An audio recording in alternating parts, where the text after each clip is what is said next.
What up, everybody? Welcome back for today's review for the 31 Whiskies in 31 Days of the Australian series. We're doing the 23rd Street Distillery, the Hybrid Whiskey. Now, I'm actually looking forward to this because we actually have their gin, and that gin is quite amazing. So, yeah, let's get into it. So first off, this is again through the White Possum. This is the 12 samples of the Australian whiskies. So if you are following this and you want to try and get into a couple of these samples, jump on their website, grab that pack. It's pretty good value. I'm not too sure what they sell it for. Different websites have different prices. So now, this is obviously only the sample thing, but the actual labels, as you can see here, let's see if that will zoom in again. See how they're kind of arty? These are actually done, and I'm not too sure about the gin one, but I do know that the bottle on this one here is actually done by an Australian artist. And he does it by pencil as well on paper.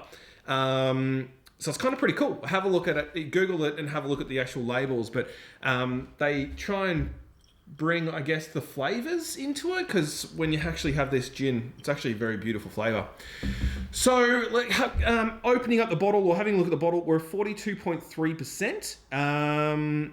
Now, the funny thing is, or the interesting thing is, this is what they call the hybrid whiskey. So they don't actually make this whiskey in-house. It's not distilled in Australia.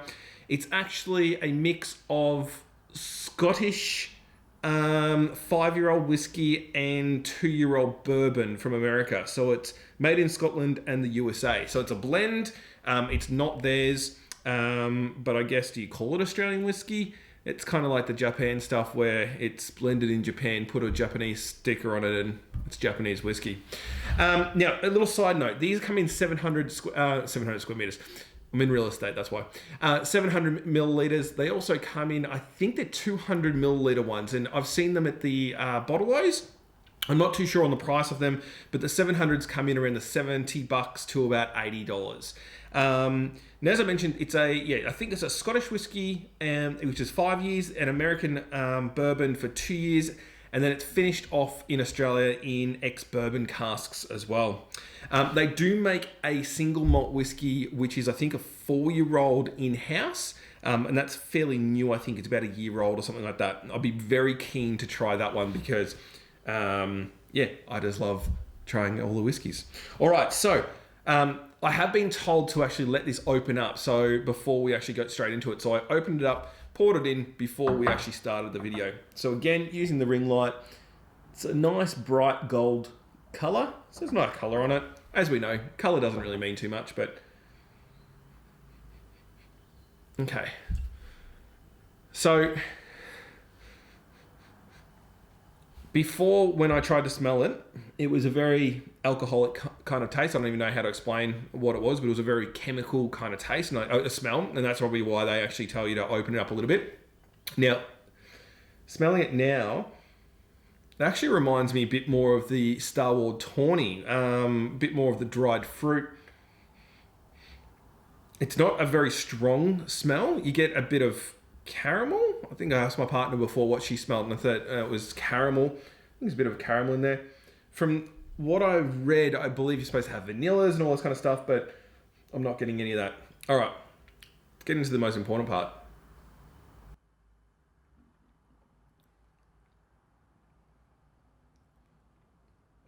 Okay.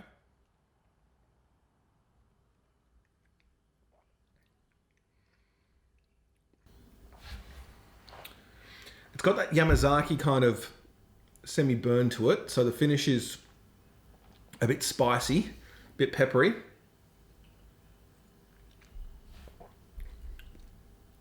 But what flavors am I getting? To be honest, I can't really put that down to any kind of flavor at all. I can't, it doesn't taste like the Tawny, the Starward Tawny at all. That's actually quite enjoyable. I've seen someone say that it's actually very sweet, but I'm not getting any sweetness at all from that. I'm getting lots of pepper, a long finish on it. It is very clean though. It's quite a easy whiskey to be able to drink. So, yeah, I reckon 1 cube of ice on that. I'm in Queensland, by the way, so sometimes it's nice to have a bit of a cooler whiskey, unlike you Melburnians, where you basically have cool whiskey all the time. I reckon that would be absolutely amazing. So, as I said to you yesterday, the White Possum have this booklet in there. And let me just bring it out. If I can find the one we're talking about today. Hybrid Whiskey, 23rd Street Distillery. Oh, now, something I think it says in here. Something really cool about the actual distillery they're using, and I think I'll go into a bit more here. Yeah, okay. Until the turn of the millennium, the buildings and equipment on a substantial block in Renmark, so it's South Australia, Renmark is where they make it, were part of a distillery originally built in 1914 and designed to take advantage of the massive amount of local fruit produce and turn it into brandy. But after such a long period of existence, things started to go south, and in 2002 all fell silent. 23rd Street Distillery was reborn from its ashes in 2016 and has gone on to become one of Australia's most prominent distilleries, producing spirits from its historical site once more. As I mentioned, they've got gin. They've got a heap of different kind of, 2 whiskies, I think 3 or 4 different gins and some other stuff in there. Now, what they don't say in this, I did some research on the actual building they took over. Back, and I'm going to say this wrong, very mid of the 1900s, maybe 1940s, 1950s or something like that. The company that actually was originally building this basically went broke. They spent so much money. When you have when you have a look at the actual buildings that they distill in, it is huge, and back then would have cost a fortune.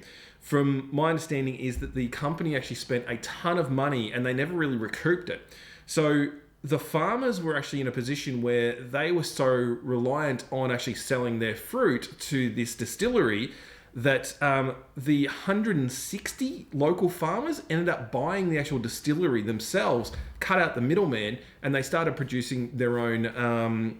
I'm not too sure what they were producing, if they still did the brandy or not, but they produced alcohol from their own fruit. So pretty cool. And I think it was also from the history of what I've learned, it's the only time back in those eras that such a big purchase of so many different farmers came into play and basically took over their own distribution and distilling. So kind of cool. I kind of love history. I'm from a very small town in Victoria, so I'm around a lot of history, and it's kind of cool. It's, as I said, brings a story to your whiskey.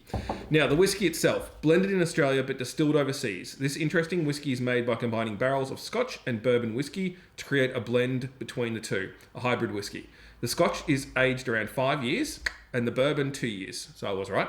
The blend is then put back into bourbon barrels for finishing. Technically, this isn't an Australian whiskey, or is it? It's a definition that's divided opinion amongst whiskey enthusiasts. You know what? I really don't care if that's an Australian whiskey or not. Would I buy it at 70 and 80 bucks? I actually would. And you know what? I reckon I need to add some water to it. Give me 2 seconds.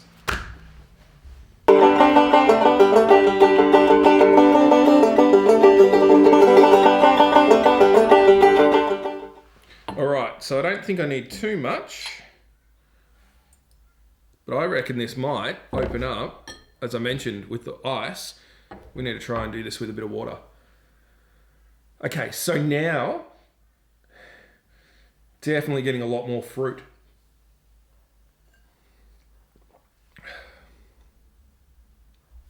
You know what? That's actually a winner. I quite like that. A couple of drops of water in it, and you actually have yourself a really good whiskey. So, rating out of that one, value for money and the taste to it, I give that about an 8. I think I scored last night's one, or yesterday's one, around a 7. This, to me, better for my palate and more enjoyable. So guys, thank you again for checking in. If you have any questions about the 23rd Distillery, leave it down below, and I'll leave a link to their website as well. If you have any questions about the journey I'm going on, 31 Australian whiskies in 30 days, or if you have any Australian whiskies I should be tasting, let me know, and I might be able to add it at the end. I think I've got 1 space left for an Australian whiskey to go. All right, guys, thank you, and we'll see you tomorrow. Catch ya.